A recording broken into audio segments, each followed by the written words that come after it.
America has few economic interests in Ukraine. We recognize the deep and complex history between Russia and Ukraine, but we cannot stand by when the sovereignty and territorial integrity of a nation is flagrantly violated. If that happens without consequence in Ukraine, it could happen to any nation gathered here today.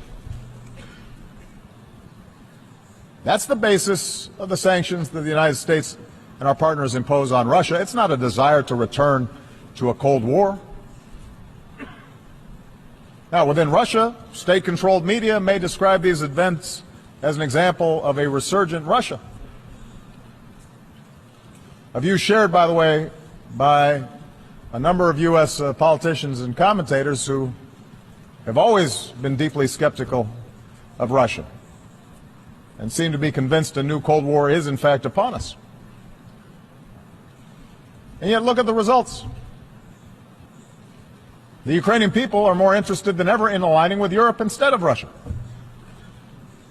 Sanctions have led to capital flight, a contracting economy, a fallen ruble, and the emigration of more educated Russians.